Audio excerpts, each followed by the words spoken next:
بسم اللہ الرحمن الرحیم۔ السلام علیکم دوستو، جیسا کہ آپ لوگ جانتے ہیں کہ رمضان شریف کا مہینہ جاری اور ساری ہے۔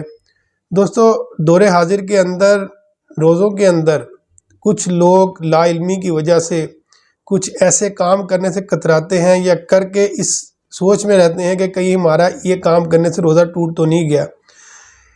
کچھ ایسی چیزیں ہیں جن کی وجہ سے روزہ ٹوٹ جاتا ہے اور کچھ ایسی کام ہے جن کی وجہ سے روزہ نہیں ٹوٹتا۔ آج کی ویڈیو میں آپ انہی چیزوں کے بارے میں سوال و جواب کی صورت میں آپ کو بتائیں کہ کچھ دوستوں نے ہم سے پوچھا ہے، تو ہم نے اس کو ایک ترتیب کے ساتھ سیٹ کیا ہے تاکہ آپ تک اس کو بآسانی پہنچایا جا سکے۔ دوستو، ویڈیو کی طرف جانے سے پہلے ہماری ایک ہی آپ سے گزارش ہوتی ہے کہ ویڈیو دیکھنے سے پہلے اس کو لائک کر دیں، دیکھنے کے بعد اس کو شیئر کر دیں تاکہ نیکی کے کام میں آپ کا بھی حصہ شامل ہو جائے۔ تو چلیں ویڈیو کی طرف چلتے ہیں۔ پہلا سوال جو ہمارے پاس آیا اس میں یہ ہے، وہ پوچھتے ہیں کہ سوتے ہوئے غسل فرض ہو جائے تو کیا روزہ ٹوٹ جائے گا؟ یعنی کہ عموماً مردوں میں، خاص کر نوجوانوں کے اندر یہ مسئلہ ہوتا ہے کہ روزے سے گرمی معدے کے اندر ہو جاتی ہے۔ جب آپ تلی ہوئی چیزیں کھاتے ہیں اور سارا دن معدہ بھوکا پیاسا رہتا ہے تو اس سے جسم کے اندر آپ کے ایک گرمائش پیدا ہو جاتی ہے۔ تو اکثر عموماً نوجوانوں کو یہ مسئلہ ہوتا ہے کہ جو احتلام ان کو رات کو ہو جاتا ہے۔ تو جی، یہ سوال جو تھا کہ سوتے ہوئے غسل فرض ہو جائے تو کیا روزہ ٹوٹ جائے گا؟ جی نہیں، روزہ نہیں ٹوٹے گا۔ بس غسل میں آپ کچھ احتیاط کرنی پڑے گی۔ وہ احتیاط کیا ہے کہ آپ نے جب نہانا ہے تو منہ کے چاروں کونوں میں اچھی طرح کرلی کرنی ہے، گرگرا نہیں کرنا۔ گرگرا اگر آپ کریں گے تو اس سے اندیشہ یہ ہے کہ پانی آپ کے حلق سے نیچے اتر جائے گا اور روزہ ٹوٹ جانے کا اندیشہ ہے۔ یہی عمل آپ نے جب ناک میں پانی چڑھانا ہے تو ناک کی کچی ہڈی تک یہ ہوتا ہے کہ پانی یہاں تک پہنچنا چاہیے، لیکن اس میں اگر آپ نے اس میں بہت احتیاط کی ضرورت ہے۔ کہیں آپ نے زور سے سانس لیا تو پانی جو ان سے ناک کے رستے دماغ میں اگر آ گیا تو اس سے بھی روزہ ٹوٹ جائے گا۔ کوشش کریں کہ اچھی طرح سے منہ کے اندر پانی کو وہ کرلی کی صورت میں چاروں، کوئی پورا اندر سے خشک نہ رہ جائے، اس کو وہ کر لیں، اور شام کو جب آپ روزہ کھولیں تو گرگرے کر لیں تاکہ وہ عمل بھی آپ کا پورا ہو جائے۔ دوسرا جی سوال ہے کہ تھوک یا بلغم اندر لینے سے روزہ ٹوٹ جائے گا؟ جی نہیں، اس سے روزہ نہیں ٹوٹے گا، بھلے آپ تھوک تھوڑا لیں یا زیادہ لیں، لیکن اس کے اندر ایک کراہت کی صورت پائی جاتی ہے کہ آپ منہ کے اندر تھوک اکٹھا کر لیں یا اس کو کئی جگہ جگہ تھوکیں تو دیکھنے والا دوسرا جو وہ بھی گھن محسوس کرے۔ ایسا عمل نہیں ہونا چاہیے، بلکہ یہ آپ منہ میں تھوڑا لے لیں یا زیادہ لے لیں تو اس سے روزہ نہیں ٹوٹتا۔ تیسرا سوال تھا، کیا الٹی آنے سے روزہ ٹوٹ جاتا ہے؟ جی نہیں، الٹی کتنی بھی آ جائے اس سے روزہ نہیں ٹوٹتا۔ اگر خود انگلی حلق میں مار کے آپ نے الٹی کرنے کی کوشش کی اور اس سے الٹی آئی، پھر آپ کا روزہ ٹوٹ جائے گا۔ اگر اپنے آپ جتنی مرضی آئے، بھلے بالٹی بھر جائے، اس سے آپ کا روزہ نہیں ٹوٹتا۔ اچھا جی، اب یہ ایک اور سوال ہے جی، حالت روزہ میں مسواک کر سکتے ہیں؟ جی ہاں، مسواک کر سکتے ہیں، اس سے روزہ نہیں ٹوٹتا، بلکہ اس کے اندر احتیاط یہ ہے کہ مسواک وہ کریں کہ جس کا ذائقہ ایسا نہ ہو کہ جو آپ کے حلق تک محسوس ہو جائے، یا اس کے جو ریشے ہوتے ہیں مسواک کے وہ آپ کے حلق میں نہ چلے جائیں۔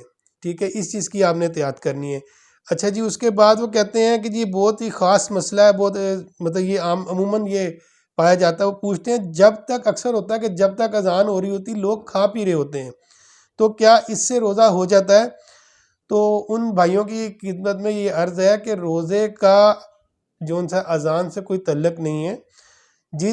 اب یہ دیکھیں نا، جن جگہوں پہ اگر کہیں مساجد نہیں ہیں اور اذان ہی نہیں وہاں پہ ہوتی تو کیا کریں گے؟ کھاتے پیتے رہیں گے؟ ایسا نہیں ہے۔ روزے کا تعلق جو ہے وہ صبح صادق کے ساتھ ہے۔ اس کی سحری جب سورج اپنا روشنی کی پھوٹ پھوٹتی ہے تو یہ صبح صادق کا وقت ختم ہو جاتا ہے اور فجر کا ٹائم شروع ہو جاتا ہے۔ تو اذان جو ہے وہ فجر کو نماز کے لیے بلانے کے لیے دی جاتی ہے، نہ کہ سحری بند کرنے کے لیے دی جاتی ہے۔ لہذا جو بھائی میرے جی اس غلط فہمی میں ہے کہ جی روزہ اذان ہو رہی ہے اور آپ کھا پی رہے ہو تو وہ جاری رکھ سکتے ہیں، ایسا کچھ بھی نہیں ہے۔ اگر آپ نے اذان کے دوران کھایا پیا یا آپ کھا پی رہے تھے اور آپ نے اس کو جاری رکھا تو آپ کا روزہ سرے سے ہوگا ہی نہیں، اس میں احتیاط کریں۔ اچھا جی، اس کے بعد وہ پوچھتے ہیں کہ جی چوٹ لگنے سے خون نکل آیا یا ٹیسٹ کروانے کے لیے روزے پر کوئی اثر پڑتا ہے؟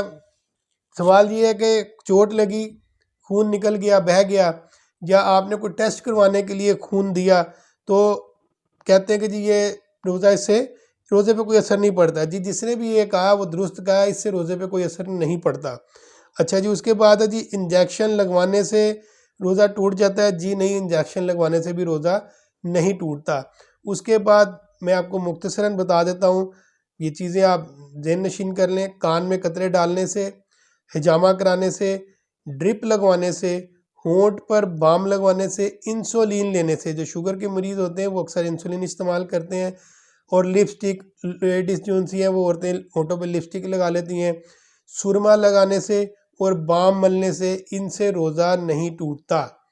یہ ذہن نشین کر لیں, چیزیں آپ کو بتائیے, ان سے روزہ نہیں ٹوٹتا. اچھا, اب روزہ ٹوٹتا کس سے ہے؟ آنکھوں میں آپ کے ڈراپ ڈالے آپ نے, اس سے روزہ ٹوٹ جائے گا. لیکن اس کی ایک ایسی صورت ہے کہ ایسا مرض آنکھ کے اندر, ایسا مرض جس سے آنکھ ضائع ہونے کا اندیشہ ہو یا تکلیف کی شدت بہت زیادہ بڑھنے کا اندیشہ ہو, تو اس صورت میں آپ آنکھوں میں ڈراپ ڈالیں. اس سے روزہ تو آپ کو ٹوٹ جائے گا, اس کی قضا بھی کرنی ہوگی, لیکن اپنے معالج سے, ڈاکٹر سے یہ مشورہ لے لیں کہ کیا اگر اس تکلیف کو میں برداشت کر لوں اور یہ مرض اگر میں روزے کی حالت تک اس کو بغیر میڈیسن کے گزاروں تو اس میں کوئی نقصان تو نہیں. اگر وہ اس چیز کی اجازت دیتا ہے کہ ٹھیک ہے آپ اس کو شام تک کر لیں, تو پھر آپ اس میں ڈراپ نہ ڈالیں. انہیلر جو دمے کے جو مریض ہوتے ہیں وہ انہیلر استعمال کریں گے تو روزہ ٹوٹ جائے گا. سگریٹ پینے سے روزہ ٹوٹ جائے گا. ناک میں دوا ڈالنے سے روزہ ٹوٹ جائے گا. حیض آ جائے عورت کو, جو ماہواری ہوتی ہے, حیض آ گیا, اس سے روزہ ٹوٹ جائے گا. ہکنا یہ بواسیر کی بیماری کے اندر یہ دوائی استعمال ہوتی ہے, اور یہ نیچے کے رستے سے جو ہے وہ لی جاتی ہے, اس کے ذریعے دوائی اندر داخل کی جاتی ہے. تو یہ بھی اگر یہ بھی آپ ہکنا بھی استعمال کریں گے تو اس سے بھی آپ کا روزہ ٹوٹ جائے گا. امید ہے کہ آپ کے علم میں ان باتوں سے اضافہ ہوا ہوگا. تو اگر آپ کو ہماری آج کی ویڈیو اچھی لگی ہو تو اس معلومات کو دوسروں تک پہنچائیں, شیئر کریں اور اس نیکی کام میں اپنا بھی حصہ ڈالیں. آج تک کے لیے اتنا ہی. اگلی ویڈیو تک اجازت دیجیے. اللہ حافظ.